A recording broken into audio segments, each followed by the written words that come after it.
Appéré, je suis médecin légiste au CHU de Rennes, donc il y a énormément de choses qui ont déjà été dites, notamment par le docteur Appéré, parfaitement. Donc je ne sais pas si je vais pouvoir vous apporter beaucoup de choses en plus. Ce qu'on m'avait demandé de traiter, c'était essentiellement sur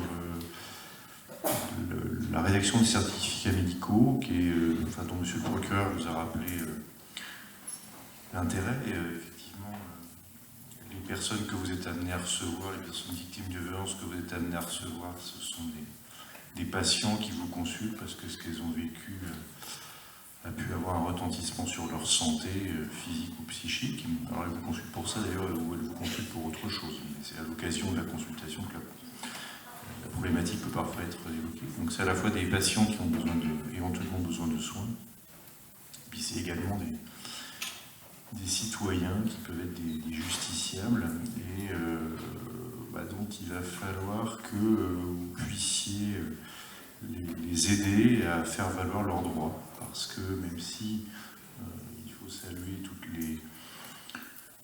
la prise de conscience et les évolutions des dernières années sur l'accueil des victimes de violences conjugales, tant au sein des établissements hospitaliers qu'auprès des professionnels de santé en général, ou dans les commissariats, ou les brigades de gendarmerie, ou le traitement judiciaire qui est désormais priorisé pour ces situations-là, il n'en demeure pas moins que les règles d'administration de la preuve et les principes fondamentaux de la procédure pénale n'ont pas été changés.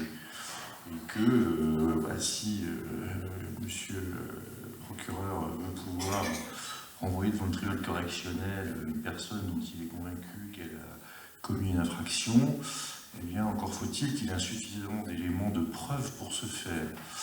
Et c'est sur ces éléments de preuve que le tribunal se fondera pour condamner ou pas la personne. Et quand la preuve elle est de nature, en tout cas quand le dommage il touche le corps ou l'esprit, eh bien c'est effectivement les professionnels de santé qui vont être en première ligne pour en témoigner, puisque c'est eux les mieux placés, eu égard aux circonstances dans lesquelles ils reçoivent les victimes et eu égard à leur compétence particulière qui est celle d'examiner les corps et les esprits. C'est eux qui sont les mieux placés pour rechercher sur le corps ou sur l'esprit une trace qui pourra devenir un indice, voire une preuve. Donc le certificat médical, c'est en cela qu'il est déterminant. Parfois il n'est pas l'unique moyen d'établir la matérialité des faits, parce que via l'enquête, les faits peuvent être établis par, je sais pas moi, l'exploitation d'un téléphone sur lequel on va pouvoir mettre en évidence des messages de menaces, des enregistrements, des vidéos, des témoignages de tiers qui vont commencer à créer un faisceau d'éléments qui vont pouvoir devenir des preuves. Mais il est clair que quand on est dans le champ des violences, eh bien, le fait de pouvoir apporter le témoignage d'un professionnel, en tant que professionnel, sur une atteinte à l'intégrité, c'est tout à fait déterminant. Et c'est d'autant plus déterminant que ces traces peuvent être, Appéré l'a parfaitement dit, peuvent être relativement... Vous avez vu le tableau qu'il avait adressé, en gros, il n'y a absolument aucune spécificité de la symptomatologie. Donc c'est assez indifférencié. Alors il y a bien sûr les lésions traumatiques, mais ça, je dirais, c'est pas très compliqué. Et puis il y a tout ce qui n'est pas, en tout cas de premier abord, évidemment traumatique. Et Appéré en a fait un catalogue assez impressionnant. Et je ne parle pas que de la problématique psychique, mais il y a aussi manifestations somatiques qu'on va pouvoir rattacher à des violences subies. Donc il y a cette problématique de la spécificité avec un L apostrophe de la symptomatologie, et puis il y a la problématique de la cinétique, c'est-à-dire du moment entre la survenue des violences, les manifestations physiques ou psychiques, et puis le moment du constat. Et parfois, entre les deux, il y a beaucoup de temps. Et notamment, il y a parfois beaucoup de temps parce que c'est pas facile d'évoquer cette question-là. Et ça a été déjà dit plusieurs fois, mais je le redis. principale chose à faire, c'est surtout de poser la question, parce que rarement les gens viennent vous voir pour ce motif-là. Donc il peut y avoir beaucoup de temps qui se passe, et il peut y avoir énormément de temps qui se passe entre ces manifestations et, par exemple, un examen médico-légal qui va être requis par le procureur, par un policier, un gendarme, ou même une expertise qui peut être donnée par un juge d'instruction. Et le médecin légiste, parfois, nous à la consultation, il n'est pas rare que on voit des femmes qui subissent des violences depuis des années, voire des décennies, avec pour nous parfois une certaine difficulté à établir les choses, parce que souvent ce sont des violences, ce sont des événements traumatiques qui, sur le plan physique, ne sont pas toujours d'une très grande intensité. C'est pas que des coups de couteau, c'est pas que des fractures, c'est des lésions cutanées superficielles, voilà, bon, des petites choses. Et puis sur le plan psychique, on peut avoir de la symptomatologie, mais qui va pouvoir s'intriquer avec d'autres événements de vie. Et nous, on doit essayer de faire la part des choses entre ce qui relève des violences et ce qui n'en relève pas. Parce que notre but, c'est de donner un éclairage le plus objectif possible à la justice. Alors, avec je dirais, dans une bienveillante neutralité. Hein. On n'est pas là pour être... on n'est ni au soutien de la victime, je ne veux pas que ça vous choque quand je le dis, mais on n'est pas au soutien dans le sens qu'on essaie de donner une réponse la plus objective possible, pas plus qu'on est là pour enfoncer la personne qui est mise en cause. On essaie d'être le plus neutre possible. Donc quand on reçoit cette femme-là, nous, dans le cadre de la réquisition judiciaire, effectivement, si on a pu, c'est là où je voulais en venir, si on peut étayer tout ce que les gens nous disent sur la base des certificats que cette personne va être en mesure de produire, parce que ça fait déjà plusieurs années que ça dure, que déjà elle avait vu son médecin ou sa sage-femme à l'occasion de la grossesse, etc. Et qu'à cette occasion-là, effectivement, dans le dossier médical, il y a une mention d'une lésion traumatique, voire même il y a eu un certificat qui a été rédigé. Et bien on va dire que ça va nous permettre, nous, d'avoir des éléments médicaux objectifs qui vont pouvoir commencer à permettre de construire quelque chose d'un peu solide, notamment dans l'établissement d'une incapacité totale de travail. Parce que si on n'a pas ça, c'est extrêmement difficile d'avancer. Et ce d'autant qu'on est tenu, nous, quand même, par une obligation de motiver, de justifier nos conclusions. Donc là, je rejoins déjà tout ce qui a été dit. Il faut vraiment s'astreindre, au moins dans l'observation, dans le dossier, à apporter une mention qui restera là. Et alors, ça, l'informatisation des dossiers médicaux, c'est une bonne chose, mais c'est aussi parfois une mauvaise chose. Enfin, moi, je vois ça du côté des travaux d'expertise qu'on peut faire quand les dossiers sont saisis par l'autorité judiciaire et nous sont communiqués pour être exploités. J'ai reçu un dossier il n'y a pas très longtemps. Bon, c'est un dossier criminel, la personne a été assassinée, mais on nous demande quand même de regarder tout son dossier médical, etc. Et le monsieur avait été suivi par un médecin généraliste qui a sans doute parfaitement fait son travail pendant des années. Donc les gendarmes sont allés au cabinet, on a imprimé tout, hein, les 5 ou 10 ou 15 années de consultation. Donc il y a plein de consultations, à chaque fois on a la date, le motif, et puis c'est tout. Alors parfois il y a l'ordonnance qui va avec, donc en regardant le motif et l'ordonnance, on se fait une idée sans doute du diagnostic qui a été retenu, puis parfois il n'y a rien. Alors sans doute, peut-être il n'y a rien parce qu'il n'y avait pas grand-chose à dire, parce que c'était pas dramatique, parce que voilà.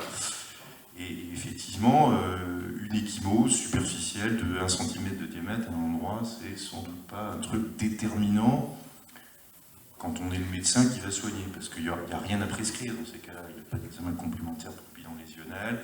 Les antalgiques, bon, peut-être pas. Voilà, bref, c'est... Voilà. Et pour autant, quand on se met dans une perspective d'essayer de construire un faisceau d'arguments, de traces qui pourraient devenir des preuves, et bien avoir ces mentions-là du constat de lésion traumatique dans le dossier médical, voire formalisé par un certificat médical, et bien c'est absolument déterminant.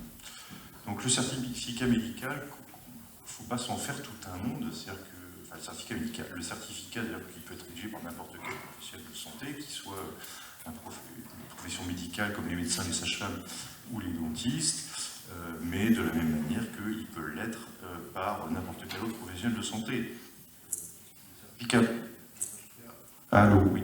Le certificat, ça n'est rien d'autre que la formalisation écrite de ce que vous avez constaté. Donc il ne faut pas s'en faire une montagne, hein, c'est écrire ce que l'on a vu. C'est juste ça. Mais c'est ça quand même. C'est écrire ce qu'on a soi-même constaté. C'est pas essayer de donner un coup de pouce en mettant un vernis médical sur quelque chose qui n'a rien de médical. Donc on ne peut porter dans un certificat, en tant que professionnel de santé, on ne peut porter dans ce type de certificat que des mentions de nature technique. Alors la technique du médecin, la technique de la sage-femme, la technique du dentiste, la technique de l'infirmière, la technique du kiné, tout ce que vous voulez. Mais c'est bien des mentions de nature technique. Et s'en tenir à ça, déjà c'est ce qu'on attend de vous, et surtout c'est le meilleur moyen de ne pas se mettre en difficulté pour vous retrouver un jour devant notre collègue conseiller ordinal, parce que les gens qui auront été peut-être éventuellement mis en cause, et ils vont vous dire, mais enfin, dans votre certificat, vous prenez pour qui là, pour un enquêteur, pour un policier, un gendarme? C'est pas votre job, vous êtes médecin, donc écrivez ce que vous constatez et c'est tout. L'article 226-14 dont M. Hetz vous a parlé tout à l'heure vous protège, hein, s'agissant du signalement, puisqu'il est précisé à la fin que si vous faites ce signalement de bonne foi, vous ne pouvez pas être poursuivi ni sur le plan pénal, ni sur le plan civil, ni sur le plan disciplinaire. Donc il y a une forme de protection qui est très importante. Mais s'agissant de la rédaction des certificats, tenez-vous-en à ce que vous avez vous-même constaté. Si vous le faites, il n'y a aucune chance d'avoir des soucis. Ceux qui ont eu des soucis, on peut citer quelques exemples récents, c'est par exemple des certificats médicaux qui ont été produits par des médecins du travail, attestant que la souffrance psychique qu'ils constatent chez leurs patients est en lien avec leurs conditions de travail. Ils ont été poursuivis par les employeurs devant les juridictions de l'ordre et condamnés. Pourquoi? Parce qu'ils auraient pu s'en tenir à ce qu'était leur travail, en disant « j'ai reçu cette personne, peut-être je l'ai reçue à plusieurs reprises, j'ai constaté telle symptomatologie, elle avait un état stressé aigu, elle avait des éléments anxieux, elle avait peut-être même des éléments dépressifs, peut-être même qu'elle a fait une tentative de suicide. Ça, je suis capable en tant que médecin de l'établir et de le certifier. En revanche, faire le lien entre cette symptomatologie et des conditions de travail, ça commence à devenir plus difficile. Et notamment ces médecins du travail qui ont été condamnés, c'est parce qu'ils ont rédigé ce certificat-là en ayant certes reçu le patient, mais sans s'être rendus, comme leur mission le prévoit, c'est la spécificité des médecins du travail, sans s'être rendus dans l'entreprise pour analyser les conditions de travail, les relations avec la hiérarchie, etc. Donc eux, ils tombent simplement parce qu'ils ne se sont pas donné les moyens de porter un avis technique étayé basé sur leurs constatations. Donc je dirais pas que c'est bien fait pour eux, parce que c'est malheureux pour des confrères qui se font condamner, mais en tout cas, ils se sont éloignés de ce qu'on attendait d'eux, c'est-à-dire un avis technique, et ils se font condamner. Donc, on en reste là, un avis technique dans le champ de notre compétence. C'est-à-dire celle du médecin pour le médecin. Alors le médecin, il n'est pas omniscient, il n'est pas spécialiste en tout, donc il va jusque là où il peut aller, et puis il ne sait pas, il fait. La manière qu'on a de rédiger les certificats est toujours un petit peu la même. Là, je vous apprends rien. Généralement, on fait un petit chapitre qu'on appelle les commémoratifs en médecine légale, qui permettent simplement de contextualiser l'examen médical. Ça, je dirais, c'est quelque chose qui n'est pas forcément absolument déterminant, puisque là, vous allez finalement vous borner à relater de manière indirecte ou entre guillemets les conditions dans lesquelles vous recevez la personne et se déroule votre consultation. Madame Intel me dit que hier soir, elle a été victime de violence de la part de son mari qui lui a donné une gifle et l'a saisie par le haut. Bon. Ça, je dirais, c'est pas un élément qui est absolument déterminant, parce que on n'est pas là dans la technique médicale. La recommandation que nous donne notre code de déontologie, alors c'est écrit comme ça dans le code de déontologie médicale, je ne sais pas si ça l'est dans le code de déontologie des autres professions qui ont un code. Alors, les pharmaciens, les dentistes et les sages-femmes depuis longtemps, les infirmiers, les kinés, les pédicures peut-être, et puis c'est à peu près tout, je pense, depuis plus récemment. En tout cas, notre code à nous, il nous dit avec prudence et circonspection. Donc ça, c'est la règle, prudence et circonspection. On relate ensuite les éléments de son examen physique et de son examen psychique. Et là, la seule, à mon avis, la bonne manière de faire au sens de ne pas se mettre en difficulté, c'est de rester sémiologique, de rester technique. Vous décrivez ce que vous voyez. Voilà. Tant sur le plan physique que sur le plan psychique. Et sur le plan psychique, c'est pareil, rester sur la sémiologie. Est-ce qu'il y a des reviviscents, est-ce qu'il y a des troubles du sommeil, est-ce qu'il y a des troubles de l'appétit, est-ce qu'il y a des troubles de concentration? Bon, voilà, ça, vous êtes capable de le faire. Si vous vous sentez suffisamment à l'aise et que vous avez des éléments qui vous permettent d'établir un diagnostic, vous pouvez le faire. Si par exemple vous connaissez bien votre DSM et les critères de l'état stress aigu ou de l'état stress post-traumatique, vous pouvez vous lancer. Alors, c'est un peu exigeant quand même, à l'état de stress aigu, il faut 9 critères sur 12. Voilà, bon, mais c'est pas, l'établissement d'un diagnostic n'est pas du tout obligatoire. Donc ça, c'est ce qu'on attend du certificat médical.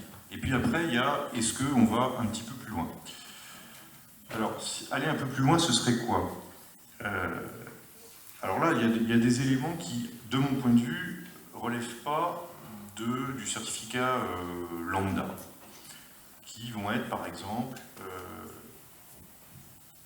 la compatibilité des lésions avec les déclarations de la victime. Ça, de mon point de vue, ne vous lancez pas là-dedans dans un exercice médical ou infirmier ou, je dirais, du quotidien. Ça, il faut laisser ça au médecin légiste qui serait éventuellement requis par la police ou la gendarmerie pour répondre à cette question-là. En revanche, le médecin légiste, lui, sera très content, s'il est requis 3 mois après, de pouvoir bénéficier d'une bonne observation bien claire de votre part. Avec des lésions qui sont bien décrites dans leur nature. Une ecchymose, c'est pas un hématome, c'est différent. Avec leur couleur, avec leur dimension, avec leur localisation. Enfin, ça paraît absolument évident quand on dit ça, mais parfois on est un peu déçu, parce qu'on voit par exemple que la latéralité manque. Et puis, quand nous, par contre, on va nous demander de dire est-ce que c'est compatible avec ce que dit madame, est-ce que c'est compatible avec ce que dit monsieur, plus on aura d'éléments de précision sur la description des lésions, plus on pourra aller loin dans notre analyse de la situation. Et puis il y a la fameuse ITT. Alors est-ce que quand je fais un certificat médical à la demande de la victime, je fixe ou pas une ITT? Alors le procureur est parti, donc j'en profite. Il vous a dit que c'était important pour lui, parce que ça lui permet de qualifier l'infraction, même si dans le cas des violences conjugales, le seul fait que l'auteur soit le conjoint ou l'ex-conjoint suffit à faire de l'infraction, à lui conférer la valeur délictuelle. Donc je dirais le seuil de 8 jours qui va différencier pour les violences volontaires une qualification contraventionnelle d'une qualification correctionnelle, enfin délictuelle, ne compte pas, puisque la qualité de conjoint ou d'ex-conjoint suffit déjà à faire de l'infraction un délit. En revanche, ce qui va les intéresser, c'est 0 ou quelque chose d'ITT, parce qu'il vous l'a dit, à partir de 1 jour, il va pouvoir accumuler les circonstances aggravantes, sous l'empire d'état alcoolique, en récidive, avec une arme, voilà, et ça fait monter la facture à chaque fois. Bon. Et puis quand même, l'ITT, donc l'incapacité totale de travail, alors c'est vrai que c'est un intitulé qui n'a rien pour lui. Alors vous savez bien que ça n'a aucun rapport avec la capacité à se livrer à une activité professionnelle rémunératrice, donc le terme de travail est mauvais, puisque l'ITT, qui n'est pas une notion médicale, dans aucun traité de médecine, vous trouver l'ITT. C'est une notion purement juridique qui est dans le code pénal, hein, mais qui n'est pas définie dans le code pénal. Donc la définition, elle est jurisprudentielle, c'est la Cour de cassation qui l'a définie. Donc c'est pas du tout des professionnels de santé. Donc l'ITT, c'est la durée pendant laquelle une victime, du fait des blessures qu'elle a subies, physiques et psychiques, eh bien, éprouve une gêne notable dans les actes de sa vie courante. Voilà. Donc c'est pas toujours évident. Hein. Donc c'est à la fois ce qu'elle subit, donc c'est un reflet de la violence subie qui va avoir un intérêt pour le magistrat pour essayer un peu d'apprécier la gravité. Donc il y a le fameux seuil de 8 jours dans certains cas, et quand le seuil de 8 jours n'est pas déterminant, ça permet au magistrat de savoir d'avoir une petite idée de l'importance du retentissement des violences subies sur la vie de la personne. Donc à vous de voir si vous êtes ou pas en capacité de déterminer une durée d'ITT. Alors pas de pression non plus, parce que le juge n'est pas lié par la durée d'ITT, c'est-à-dire qu'il peut passer outre la durée que vous auriez fixée.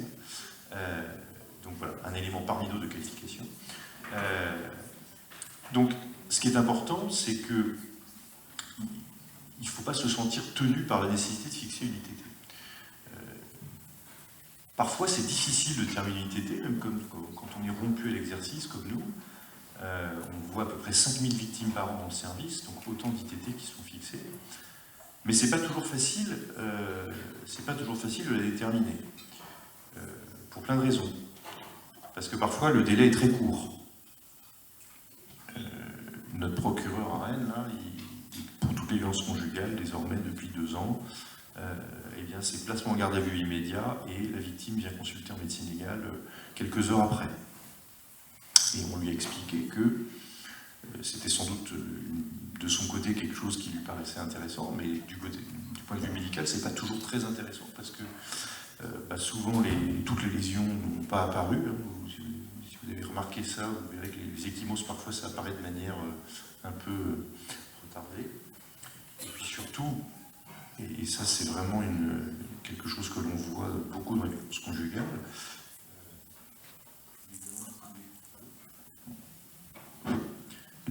ce que j'ai dit tout à l'heure, c'est pas toujours des événements traumatiques de très forte intensité.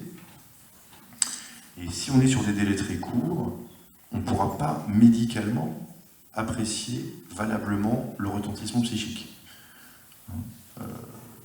La dame qui a été ramassée par les pompiers à 2h du matin, qui est passée par les urgences, qui n'a pas dormi, qui n'a pas mangé, qui ne s'est pas lavé, qui se demande où elle va dormir le lendemain, qui ne sait pas comment elle va emmener ses enfants à l'école, elle n'est pas forcément dans une grande disponibilité psychique pour évoquer les 15 dernières années de son mariage pendant lesquelles elle s'est fait taper dessus régulièrement. Et nous, quand on fixe une ITT, on ne découpe pas les gens en une personne physique et une personne psychique. On ne peut pas faire ça, ça n'a aucun sens. Donc fixer une ITT physique, somatique et une ITT psychique, ça n'a pas de sens. On apprécie le retentissement des violences dans leur globalité. Quand on voit les gens trop tôt, c'est impossible sur le plan psychique de savoir ce qui se passe. Donc ça c'est une première difficulté, c'est le temps trop long, le temps trop court. Le délai trop long, c'est aussi difficile,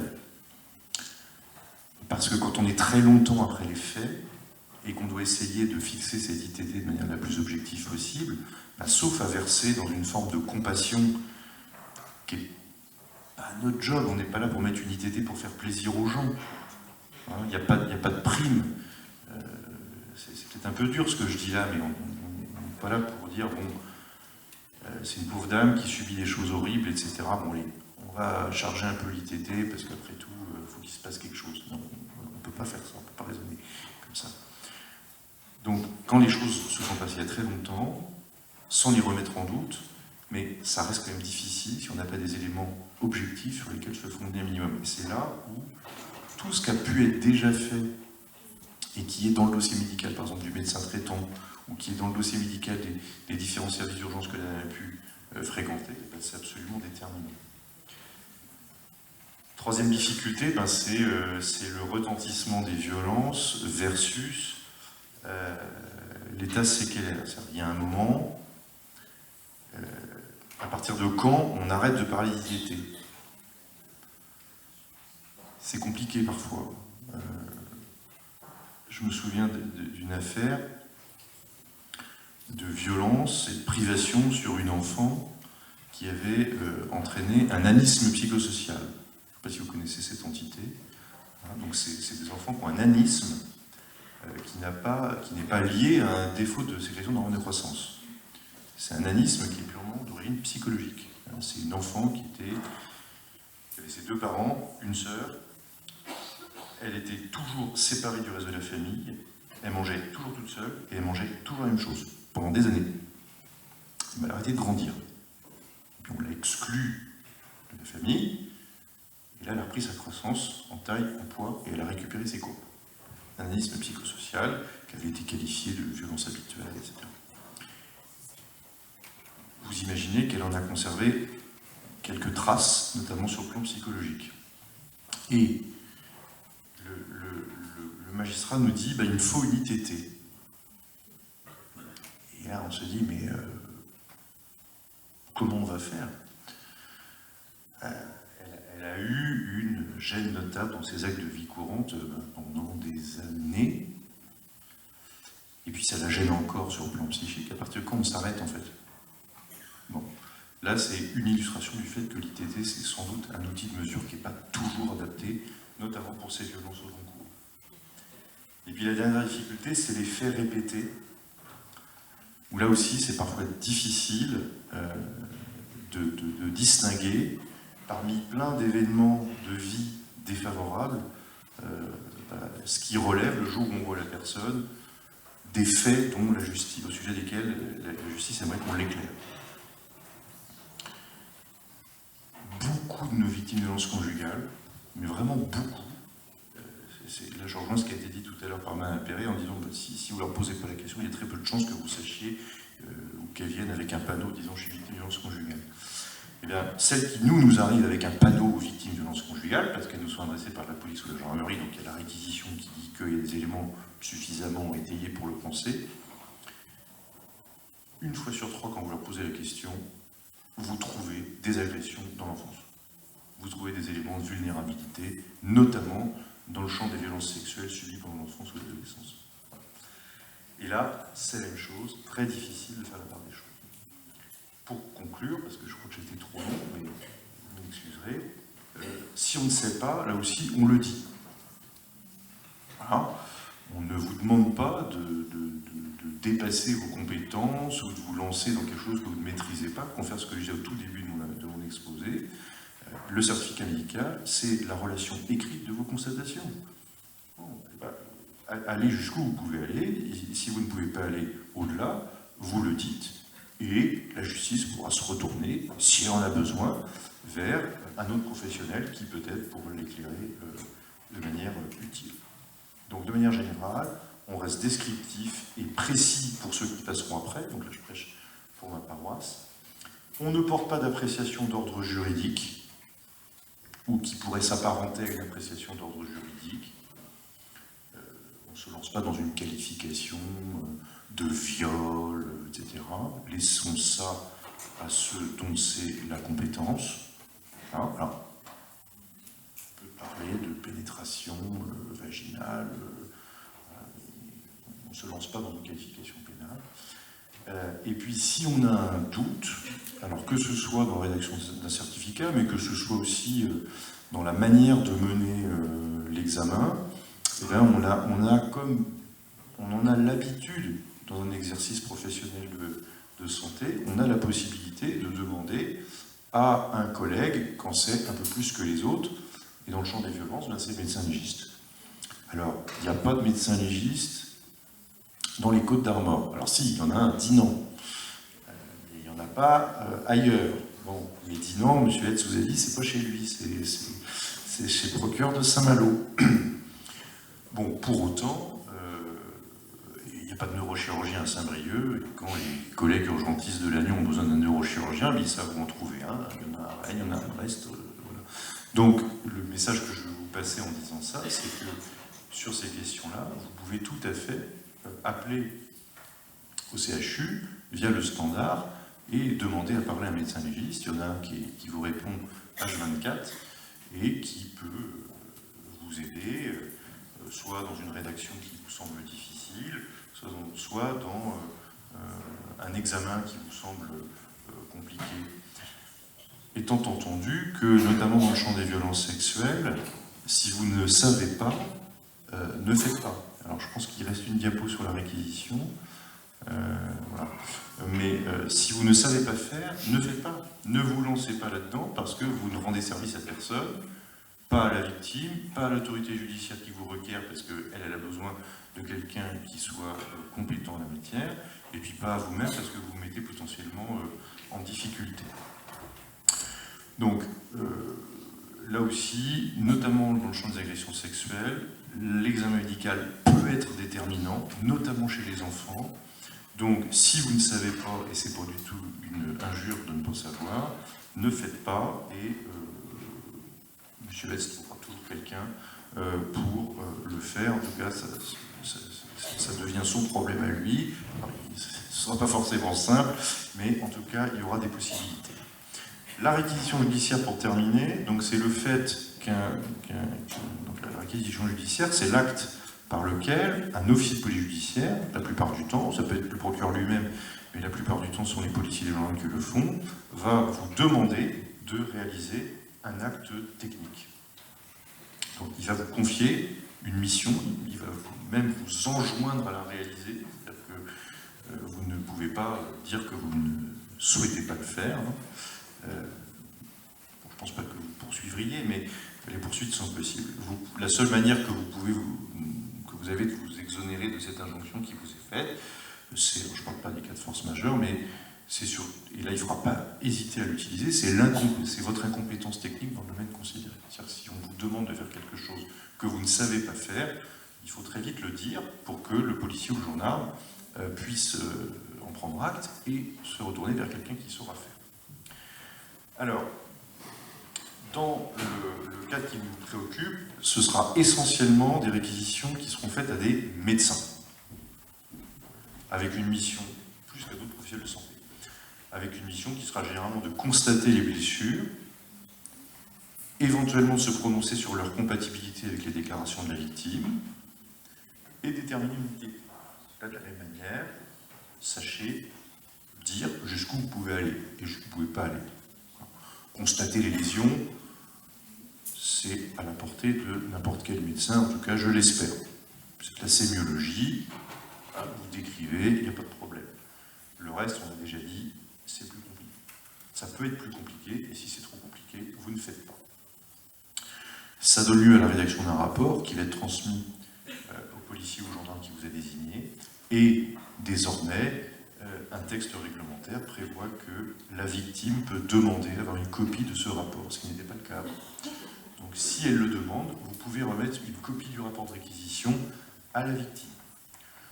C'est important, notamment pour que la victime puisse s'en prévaloir auprès du juge des affaires familiales, parce que parfois, bien sûr pas à Saint-Brieuc, mais dans d'autres juridictions, il y a parfois un petit peu de mou entre les services du parquet et le juge des affaires familiales.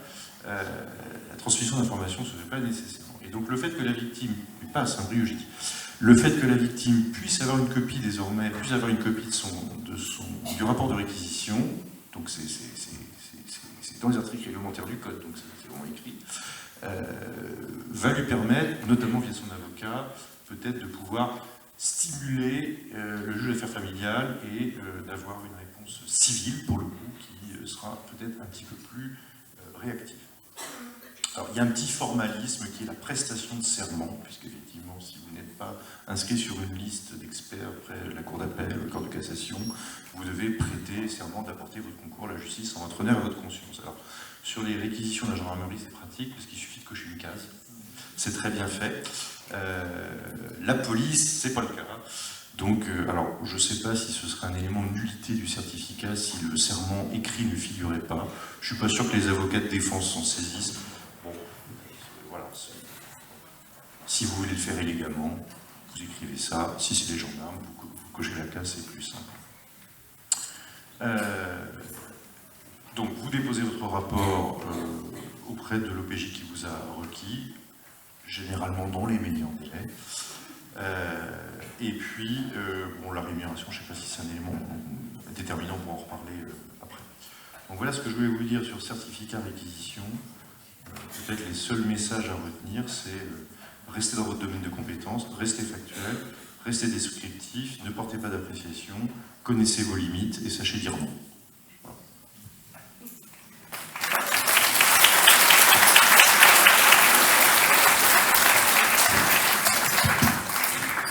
Bien, merci Monsieur le procureur, merci Docteur Appéré, merci Docteur Bouvet pour vos interventions très éclairantes.